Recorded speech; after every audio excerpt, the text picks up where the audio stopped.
Let's shift the hustle of resolutions and reclaim our energy to make space to find peace. Today, we're looking at this New Year's practice from a healthier, energetic perspective. We're talking about tools that you can use to reset your vision for 2023, such as self awareness, energy boundaries, priorities, and establishing a model for recovering our personal sovereignty. This is to help you focus and gain clarity about what you can manifest in the coming year. Stick with us until the end of the video to hear a message from Gaia. Hey, Mystics. If you're new here, welcome. If you already know us, welcome back. I'm Lisa Stewart. I'm Susie Parker Goins. And I'm Kai Bertrand. Welcome to the Mystic Mosaic podcast. We're here to help clarify, illuminate, normalize, and encourage you as you develop your gifts so you can confidently build a sustainable lifestyle for you, your family, and even your career. We're providing information to use as a launching point for your own spiritual journey. We're not doctors, and we won't be giving medical advice. Plus, we won't be giving free readings. The information provided here is for educational purposes only. Let's start the conversation. New Year's resolutions. There's so much pressure with them. They are fraught with unrealistic expectations and then managing disappointment when you don't do it. You jump in with both feet. There's no easing into it. And there's all that guilt you're riddled with when you have a fit of being human. We want to look at this from a healthier, energetic perspective. Remember, where you direct your energy is what you manifest. Less guilt, more long-term focus, better, deeper results. That's what we're looking for. More inner peace about your journey. Personal sovereignty, the authority to govern oneself. All the points we're covering today are components of reclaiming your energy, self-governance, and your sense of self. There's also personal agency, where you perceive yourself as the subject influencing your own actions and life circumstances. You're right, Kai, especially when it comes to energetically resetting ourselves, let it be on a monthly basis or even on an annual basis, and reclaiming some of that energy to maintain our personal sovereignty and our personal agency. What I'd love to do is shift the hustle of resolutions and reclaim our energy to make space to find peace. Many folks are so over the productivity model. And this is when we can establish atmosphere, strategies, and tactics. Typically, we assess where we want to go before we create a strategy. This includes establishing the atmosphere. So things like being influenced by upcoming events, let it be seasons, the months inside the seasons, or even political seasons, or our milestone events like birthdays, marriage, and even moving. Maintaining awareness throughout these states is critical for our well-being. Personally, I psych myself up. I usually plan for the worst and hope for the best. This allows me to play in that space. It's also like getting all those pesky legal papers, assigned, like the living wills and things like that, so that we have time to play and enjoy the space that we're in, that peaceful place. And to reclaim our energy, let's take a look at our personal energetic boundaries, right? In groups, for instance, let it be large groups, small groups, or even in public places. We could also take a look at other energies like moon and planetary phases. Moon phases, we've got the new moon has a different energy than the full moon does, than the waning phases do. Planetary phases, right?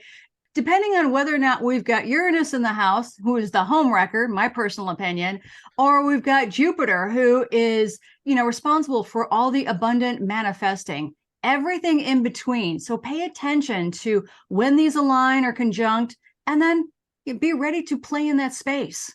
Understanding the energetic boundaries when they stop and start will allow of the flow of energy around me. And at which point then it's really understanding when to take time for yourself. Remember to take time for yourself and remember to breathe and take a break. We want to throw out a caveat to you that we're not hoping to overwhelm you with all of this information, but that the focus of this episode is to help you to not get overwhelmed. Take one thing at a time. you don't have to solve it all right now.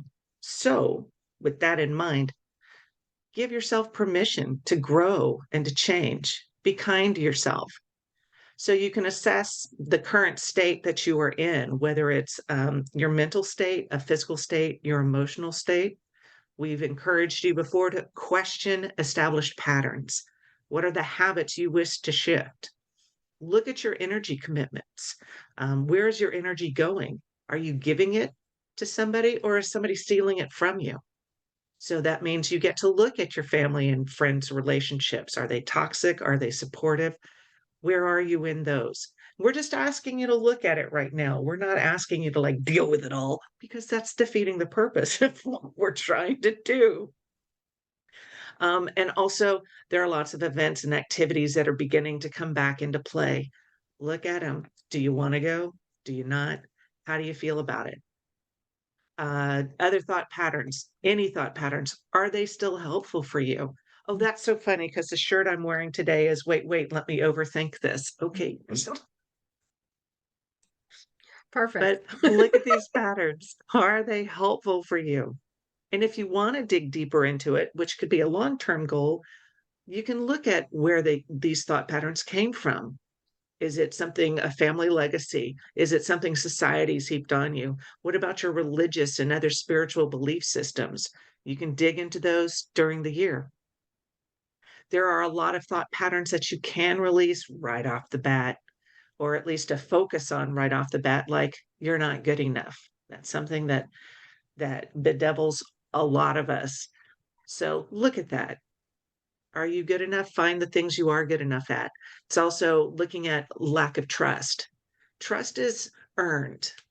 Somebody has to earn your trust, or you can develop the trust between you. But there's also looking at where you have felt betrayed, or if somebody has faith in you, or if you have faith in yourself, which I see that faith is an internal process. Do you have faith in yourself? You can have faith in somebody else, but is that the same? That gets all jumbled up in my head. So, my question for you, the audience, our listeners, how do you define trust? Do you have somebody you can trust? To what degree? What about faith? What do you have faith in? Who do you have faith in? How can you do that? How can you cultivate that? We have talked previously about reclaiming your energy, and we'll have a description box we'll have a link in the description box at the end. And then as you are assessing all of this, set your priorities accordingly. Your priorities. Yeah, that's what we're talking about next, Kai. Smooth. Yeah, definitely. Definitely priorities is something that we want to include here because I think a lot of times people they get confused about what's happening because they don't have a priority list. They don't think about the things that are important to them. So, after you assess your current state and you clear everything that's needed, figure out what your priorities are. Create your priority list. And then once you look at that list, you have to really think about what's on that list in terms of, is that really your priority or someone else's? Yeah. Yeah. And remember Yeah. that your obligation is to yourself first. Yep. Mhm. And, I know a lot of people say, well, I have to think about my kids and I have to think about my family and da da da da. You do. But again, you have to put yourself first. It's like that thing where they tell you on the airlines, right? Put the mask over yourself before you can help somebody else. Yes. It's the same thing. But it's not a face hugger. So you have to figure out what your priorities are, what your priorities are, not what someone else thinks your priority should be. Right? So you decide what your priorities are, and then you be prepared to shift priorities. Yeah. Because when you shift things, it's a measuring stick of your growth. Yeah. Because if you always do the same things over and over and over, you never really grow. That's a point of stagnation, and stagnation is not good. Yeah. Right? The other thing that you want to look at in your priority list is that it's okay to limit them. Mhm. Like narrow it down to like no more than 3. Mhm. Mhm. because it prevents you from getting overwhelmed. Because when we think of a list, we think of this long list. Like, don't do that to yourself, because you're just gonna, you're gonna be like, I don't even know where to start, right? But the whole point of the priority list is, what is at the top? What is the next thing? What is the next thing? And everything else below that will shift accordingly, according to whatever your top three is. And when you do that, you identify and eliminate distractions. The things that are not part of your priority list, but they're sucking up your time, they're sucking up your energy, they're taking up space in your life that is not needed. Mhm. And then the whole point of setting a priority list is so that you achieve the feeling state, meaning, how do you feel? Once you set your priorities and you know what they are, like, how do you feel about that? Because really, once you figure that out, you should feel at peace. You should feel satisfied. You should feel delighted. Like, okay, I know where I'm going. Because once you set your priority list, everything else runs, it's almost like it serves as a filter through which everything else runs. And if nothing that you come across has anything to do with your top three priorities, guess what? You can discard them, Yeah. because that means they're not important to you and they're taking up valuable time that you could be devoting to your priorities. Mhm. And trust yourself. Secure, feel secure in trusting your decision. And, what does trust feel like in terms of yourself? Like, recognize that, acknowledge that, absorb that, take that into yourself. Mhm. And the other thing about priority lists is, don't be wishy-washy about it. You have to be definitive. Like, what is, like, the top of my priority list is my family. Other than that, I don't care. Right. So, I mean, and other people, that the top of that list might be your career. The Mhm. top of your priority list might be your kid. The top of your priority list might be your health. Whatever it is, be definitive about it. Yeah, that's absolutely right, Kai. Especially, again, it goes back to making yourself priority, making yourself first on that list. So if it is your career or your family or your kid, again, put yourself first, because change is going to happen whether we're personally directing it or not. And I think this allows us to move into how to set a priority list. And why to set a priority list. And personally, for me, it brings ease into my daily routine and it prevents decision fatigue. So 3 is key. You nailed that, Kai.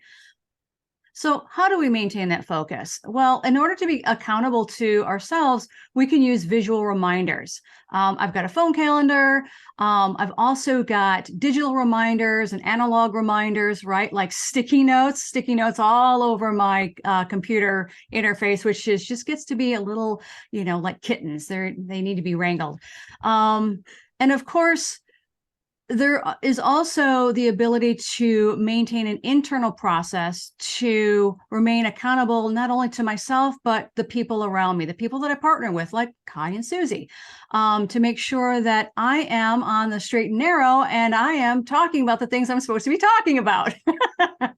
There are natural consequences when we don't set the intention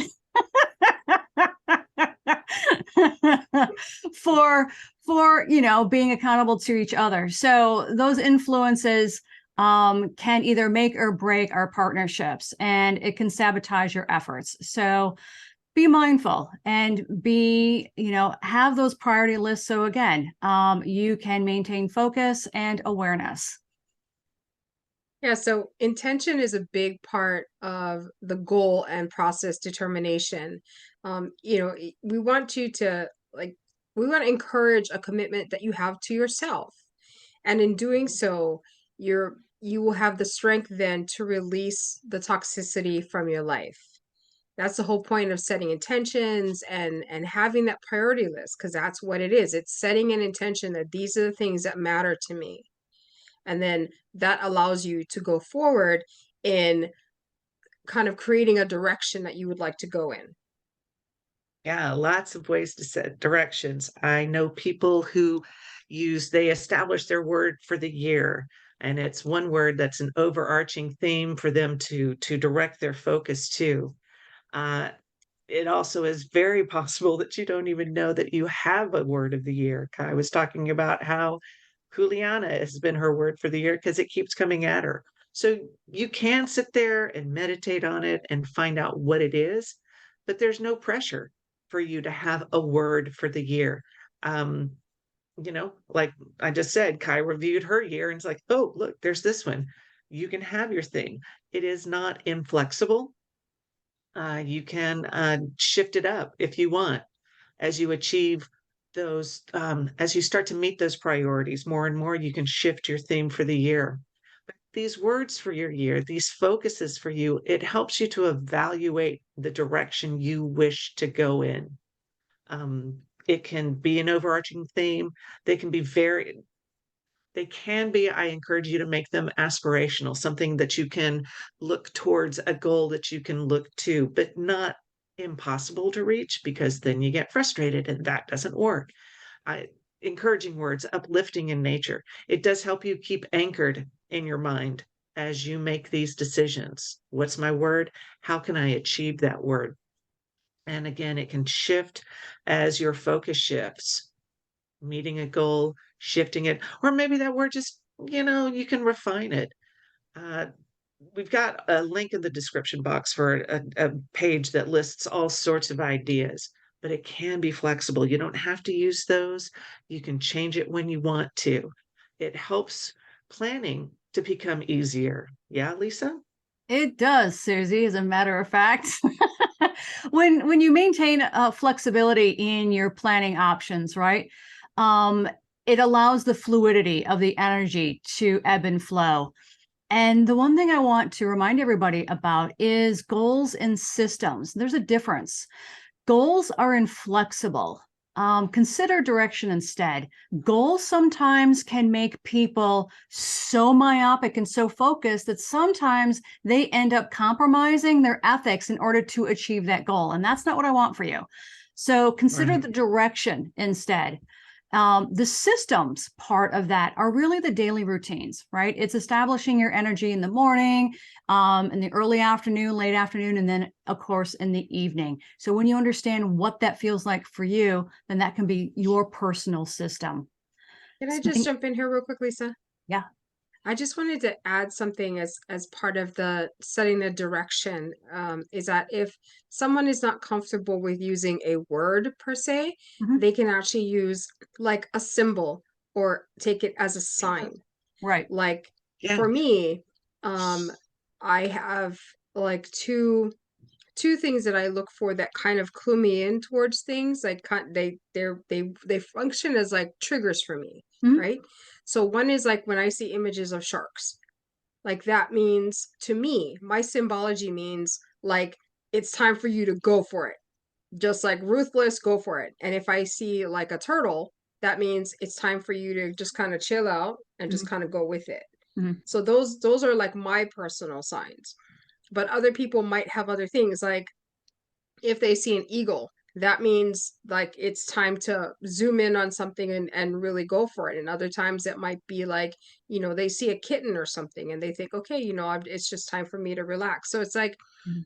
so you can also, instead of just choosing a word, you can actually choose symbols so that when you see these things, that's Mhm. kind of like your psyche giving you an indication like this is how you need to proceed, like either you go slow or you're going for it Right. or somewhere in between. Yeah. So for some people, like the wordness doesn't necessarily gel with them, Mhm. but a visual signal might. So Mhm. that's another option. So I just wanted to mention that.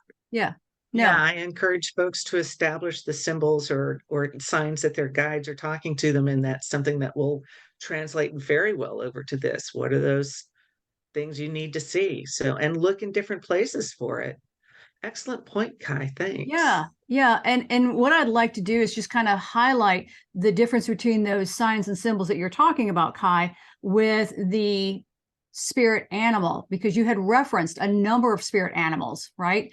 And so I think that by understanding the glossary that Susie's talking about with regards of setting up that your personal glossary with your spirit guides, and then being mindful of what those signs and symbols look like when they come at you, In some cases, I get wrapped around the axle when it's like, ooh, spirit animal. What's my spirit animal for today? Versus the glossary I've already established. Going, I see 3 eagles circling. Maybe I should take that as a sign. So yeah, absolutely. Thank you for that. And then we could move into even some of the energetic phases that happen on a regular basis, like moon phases, right? They certainly influence your energy. There are two different camps of thought on that, but personally, I believe the moon heavily influences my energetic states. If you aren't familiar and don't have the moon phases known by the back of your hand, you could also check the Farmer's Almanac. It's got a chart listing activities that are best done during which moon phase. I will tell you, I have tried to get my hair cut on the times to get your hair cut to prevent growth.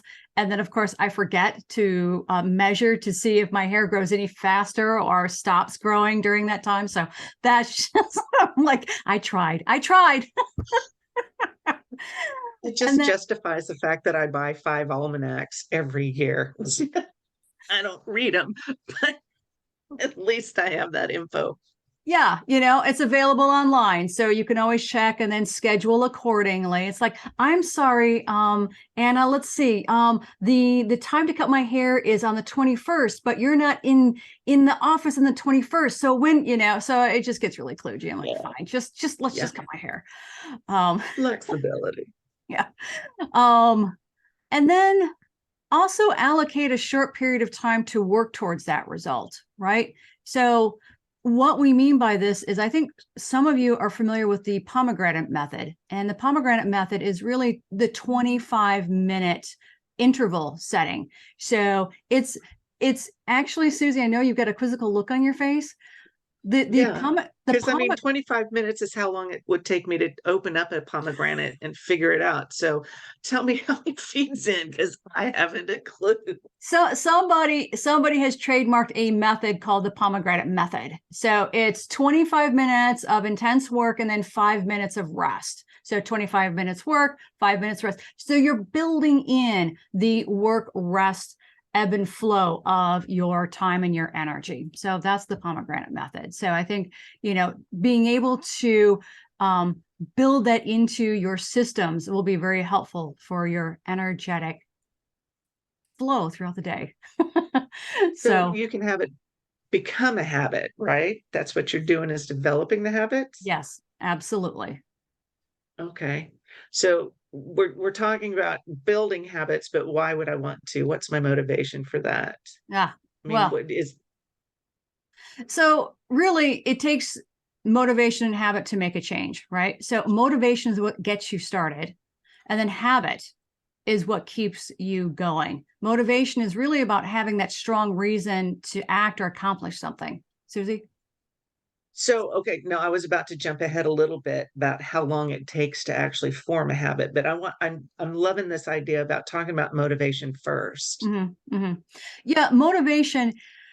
Some people actually, what I find interesting is some people actually put a photo on the wall of their goal, their motivation to either get more fit or to achieve something, right? So let it be maybe a fake award to win as a motivation to ultimately achieve that award. Let it be in public speaking or whatever it is, maybe in your industry.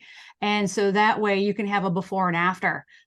Those are really interesting ways to at least idealize what your motivation is. And then you take steps towards, in your systems and your habits to move forward towards that motivation. And that speaks actually to direction and goals too, like we actually talked about earlier in this podcast.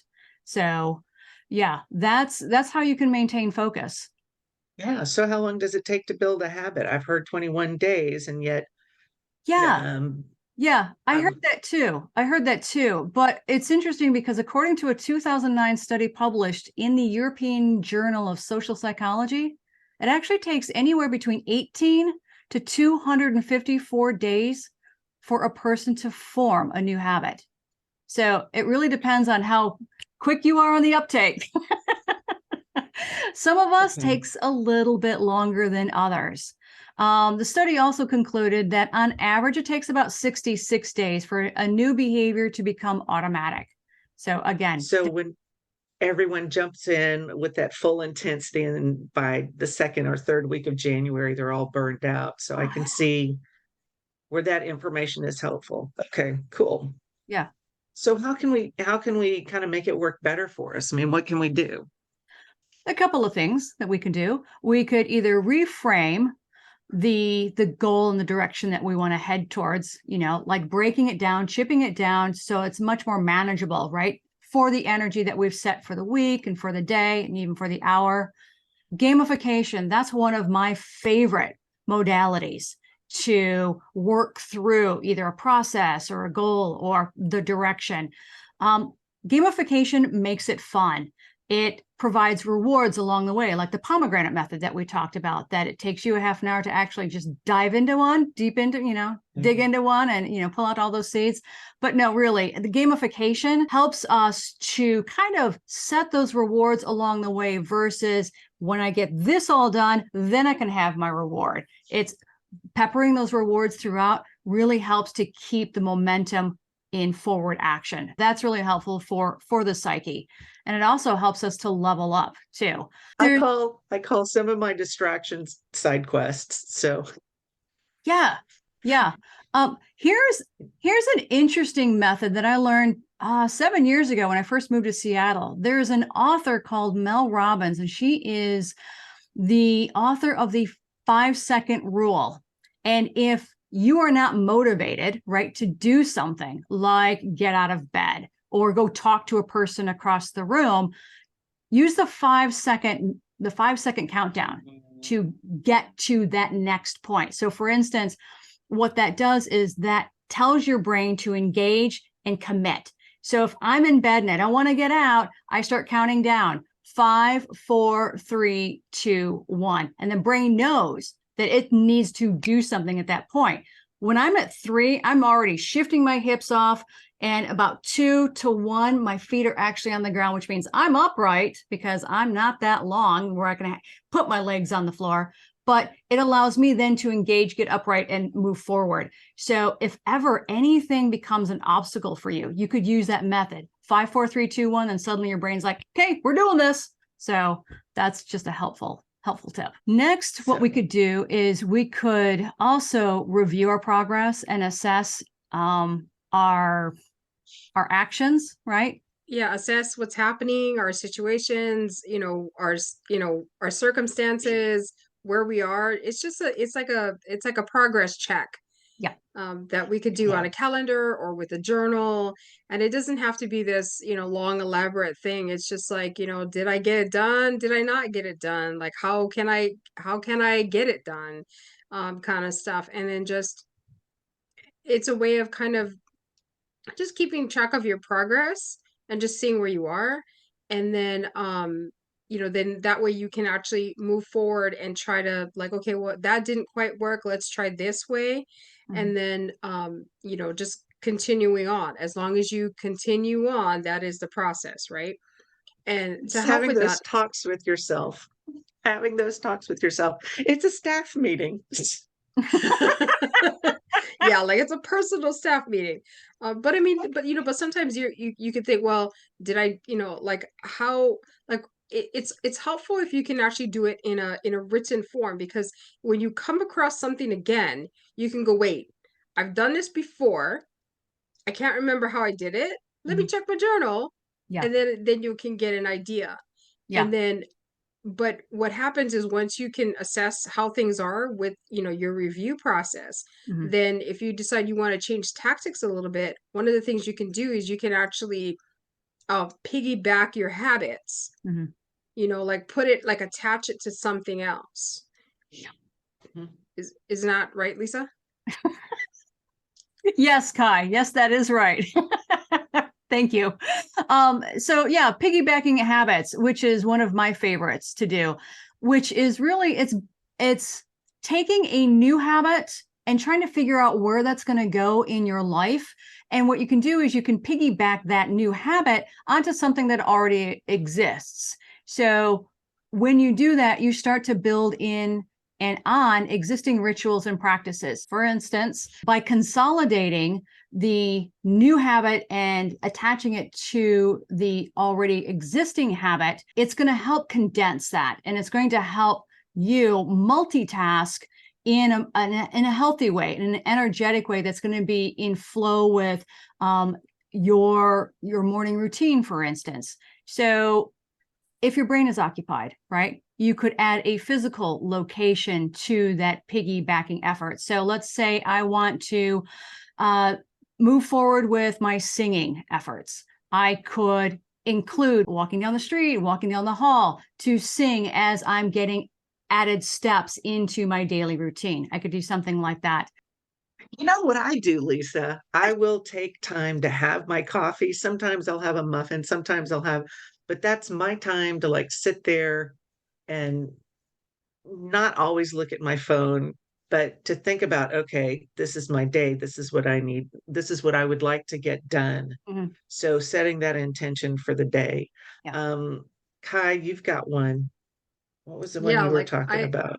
I always tell people that, when you because I'm an advocate for energy shields, is that you create your energy shield in the morning while you're brushing your teeth. Mm-hmm. Then that way you don't have to think about it, and it's done for the day. Mm-hmm. Yeah, no, that's absolutely true. Unfortunately, I'm not there yet, so I have to have a set routine with my little singing bowl behind me. But yeah, walking and talking with my guides, that's something that I need to start putting into play, because I need to start piggybacking those new tasks onto my daily activities. Otherwise, it doesn't get done. But Yeah. don't give yourself that much pressure. That's the point, is that it's going to integrate and be natural. And when you think about it, it's great. I really just don't want us to feel like we got to do it this way, but you do it in the way that's comfortable for you. So for your singing, you're already talking to guides when you walk and sing. Right. If you think about it, that's light language, and that's integrating two things together. Right. So Yeah. that's what I don't like doing when we get to these New Year's resolutions, is to put that pressure on myself to be something that, oh, sometimes is like, Jesus, I just don't have the energy for that. So it's going to happen. I'll do other things, Yeah. but finding those things that are most resonant with us in the moment. Yep. And that helps to support us in many ways, right, Kai? Yeah, I was just going to say that. I mean, that's how you can move into doing things that support yourself. Mm. Because that's what we're really looking for this year and every year, which is we're looking for emotional support, physical support, and financial support of ourselves, not necessarily an external process, but an internal process. Mhm. But of course, we can rely on our friends. It's always good to have people around you who can say, how can I help? Mm-hmm. Or, and inevitably, we're going to deal with people who are not, who are people who should not be our friends. As Susie can attest to with, this story that she wanted Yeah. to share. Yeah, there was one October we were doing a consciousness raising group, and it was in the middle of my chemo, and somebody said, "Oh, you're so skinny, skinny mini," and I was like, "Yeah, it's the cancer diet." So that is somebody who's no longer in my sphere of friends. It also helps you to establish your own boundaries about what it is you're willing to accept. So that's very supportive of yourself. Yeah. And then you also have to consider, source and Mhm. or the universe, however, or God, however you want to quantify that, is that, incorporate that into your life as well. Because this is about trust and establishing trust. Mm-hmm. And if you're looking at, your energy and what is best for your energy, then we think that you should incorporate some sort of connection to source as well. And at the same time, that will help you eliminate sabotage, Mm-hmm. both your own, the ways you sabotage yourself, as well as external things that sabotage you. Whether you know it or not, things that, when people insult you or they make jokes at your expense, they put you down, they push your boundaries and things like that, that you have to, incorporating any form of support that comes at you that is genuine support. Mhm. Those are the things that we encourage you to build and hold on to and create for yourself. And be conscious of your boundaries. And Susie, you had another thing about that? Oh, of course, I have lots of stories. Yeah, there was one woman who came over when I was in the middle of chemo and said, "Oh, it killed my grandfather." And I stopped her right there. It was not supportive of me. It was one of those, I just have a story, but it wasn't relevant. And it was actually putting putting down what I was doing. And so I got to say, nope, I don't need that. Mhm. So I was supporting myself yet again in that process to tell her to not tell me those stories. And the interesting thing to me is that when you set those boundaries, people either, oh, well, the nerve, and then you know that they're not used to having people set boundaries for them, or they are actually thoughtful about it and will shift. Mhm. But that's not my problem, not my kuleana for somebody else to shift their stuff. It's on me, and it's on each of us to shift our own things. Yeah. That Yeah, yeah. self-advocacy is vital to our well-being. And it's Yeah. not something we get to do or that we are encouraged to do so much, because when we do, people flare up. Mhm. And so I love that we are working so hard to shift that, Mhm. that thought process, that energy, so that we do advocate for ourselves. Yeah. And to that end, what we do, which we may not realize we're doing, but we actually have like concentric circles Mhm. of support. For some people, you could consider that also a concentric circle of trust as well. Mhm. Because, Mhm. it's like there's some people like you let them a little closer when you trust them, and the people who you don't trust as much, they're a little further out in the circle. And Yep. and that's okay. You have to, because that is a boundary that you need to establish. And especially when it comes to trust, because trust is earned, then, people come a little closer, they do something that, you don't like, or it doesn't work for you, they move a little back. And that's okay. Because that, you have to be supportive of yourself. And that's how we do that. The other thing that you might want to consider is using what's called a feelings wheel, and you can look that up online. They're everywhere.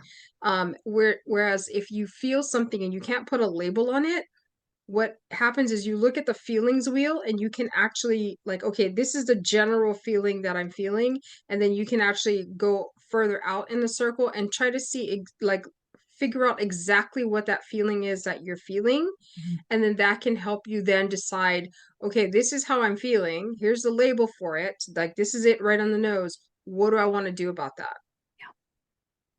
Like, how do I want to change that? How do I want to shift that? Where do I want to be? Mhm. And how do I get there? It's a great talking point if you want to have that discussion with the person that you're feeling the boundary being compromised too. Yeah. And and taking all these into account, that you can apply these methods regardless of whatever your circumstances are. So you could be like, it could be like with your colleague, it could be with your neighbor, it could just be somebody that you're standing next to at an event or whatever. Mhm. So, you know it's like there's different methods of looking at, uh of looking at your situations, but always make the decisions that are in support of what you need.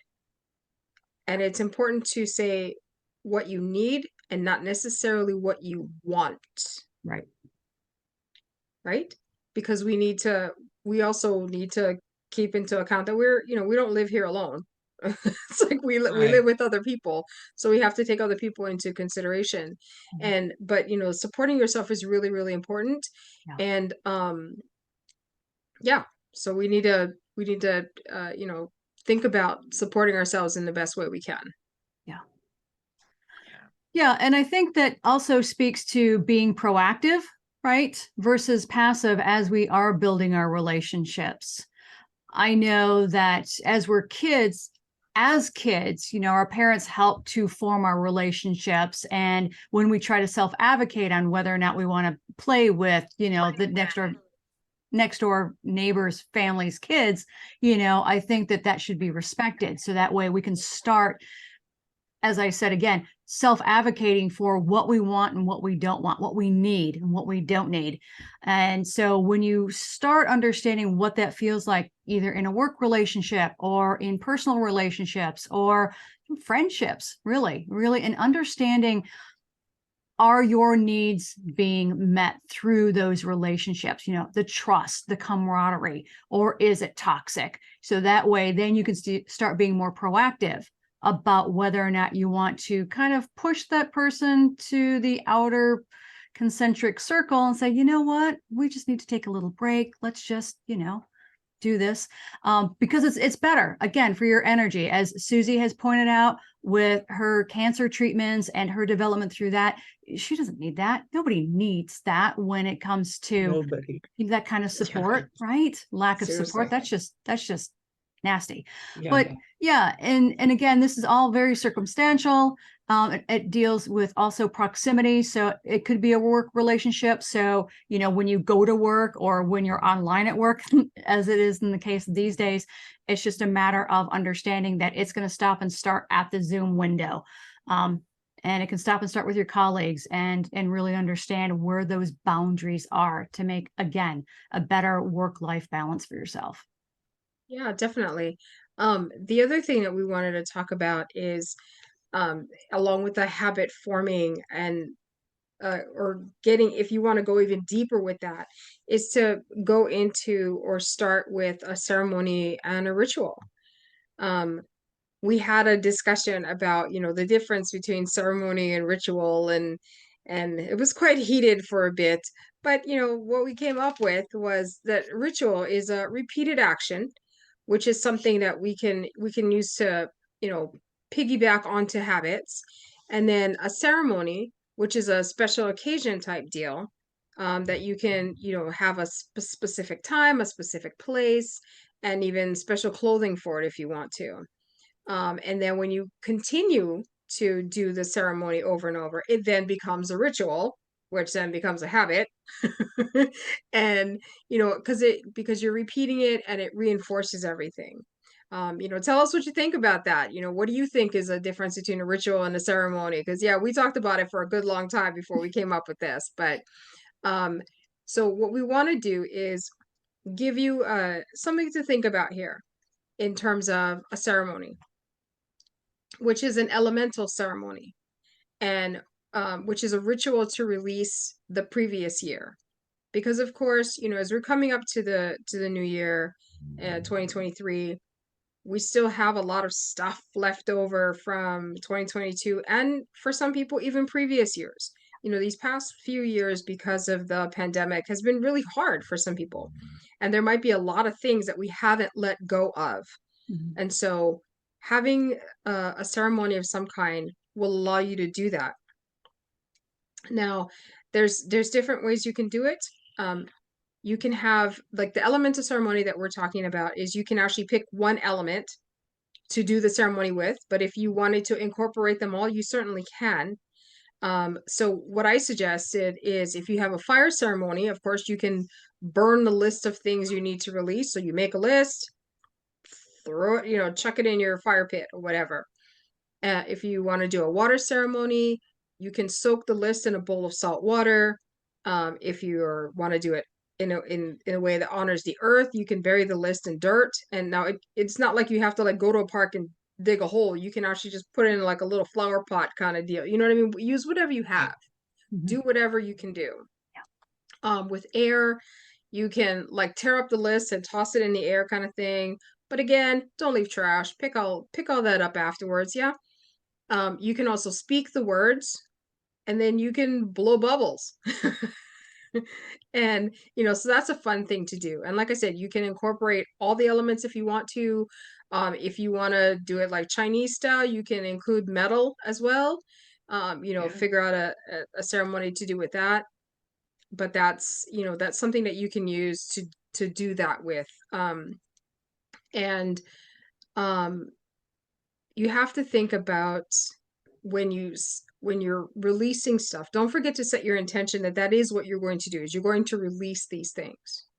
And then after you're done, or or at any time, we would suggest a gratitude ceremony. Say what you're grateful for, say what you're thankful for. Write letters, that's suitable for whatever you're doing. You can write affirmations that are meaningful to you. If you want to like incorporate the elements on that, you can actually, if you want to sing, that's an air element. If you want to do the earth thing, you can garden something, plant something. And the water ceremony, it's just like, you can actually just like do like a cleansing kind of ritual thing and just be grateful for that. I mean, use your imagination, use your creativity, be creative with it. It's like, as long as the intention is to show gratitude of some kind, it all works. Yeah, one of the tools that I use, I call it infinity breath. So it encompasses so many of these things because you're setting the intention as you're breathing. Breathing is portable. That's why I love to use it because it's easy. You gotta do it. You can do it anywhere, and you're actually encouraged to do it. So what you're doing then is laying a level of intention with each in and out of your breathing. So if you want to breathe in gratitude and breathe out some toxic thing, breathe in love, breathe in source, breathe in whatever it is, and then release that which is not serving you. So if you want to release anxiety, I understand anxiety is a really big thing for a lot of people. So release just a little of it. I have a link in my podcast on my website that will talk you through that more too. Um, and frequently it's allowing you just a few breaths in which to refocus on what you're doing or what you want to be focused on. I guess more than anything, we ask you to be patient with yourself and be patient with source because human timing and divine timing, not really the same. Get all kinds of about it. But do be kind to yourself as we are jumping into a new year. Please remember, if you need to take a break, take a rest, it's okay. I love my naps, or you need to get up and move around. You're shifting energy in all kinds of ways and all kinds of things. We've listed off so many ways to do that.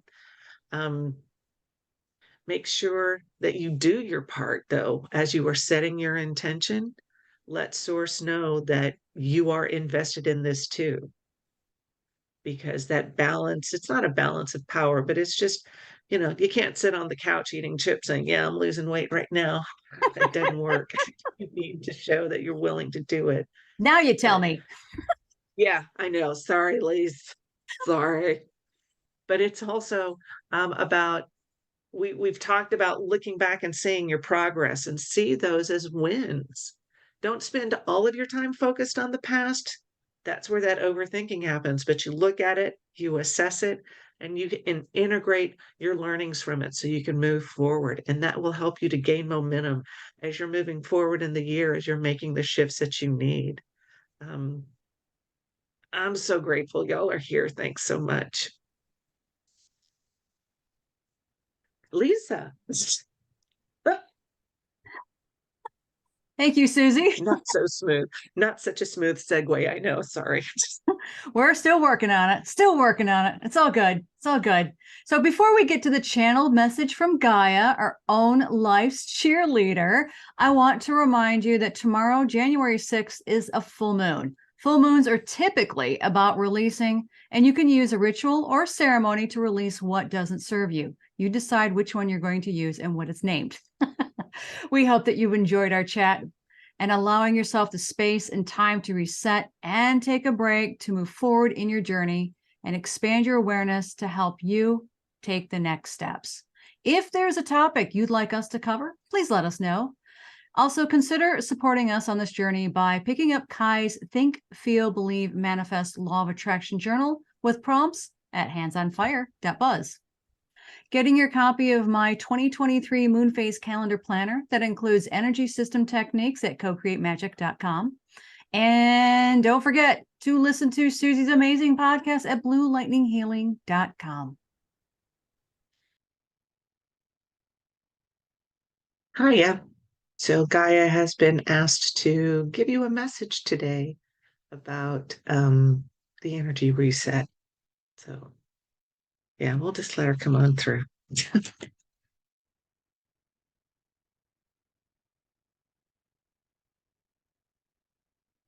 I do love it when she's right there.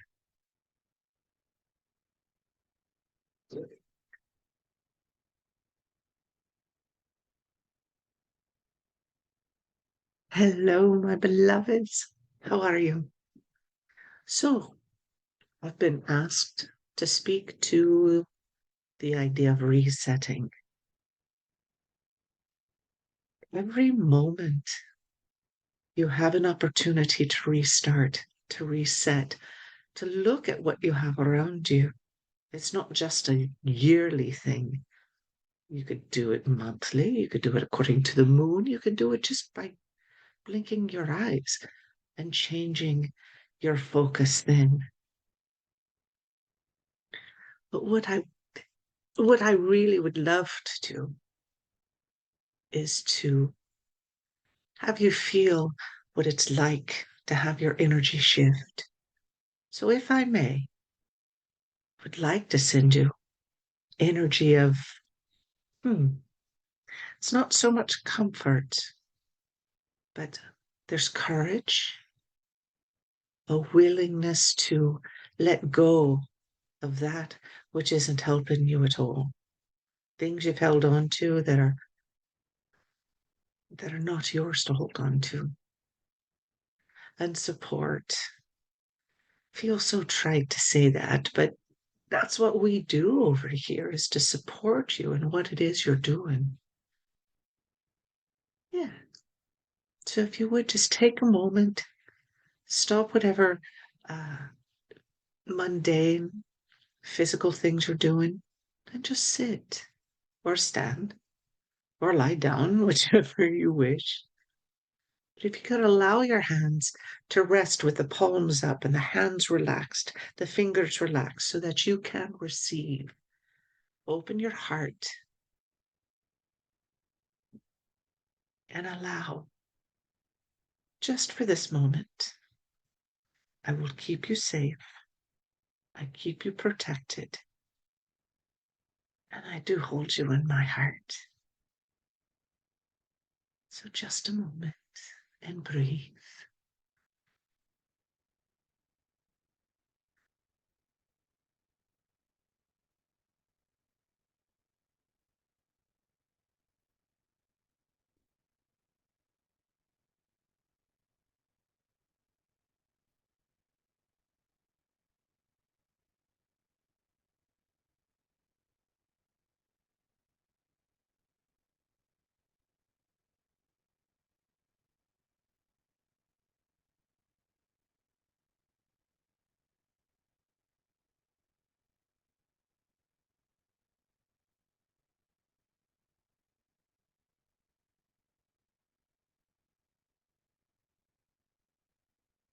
You are welcome to accept as much of this energy as you please, to carry it with you, to allow it to work through you, to help you clear, to give you that clarity so that you can make those decisions about where you want to go next.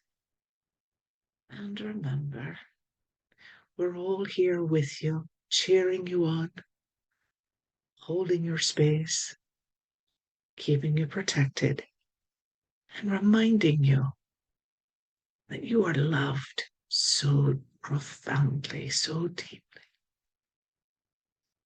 Blessing. Until next time, stay grounded, shielded, and magical.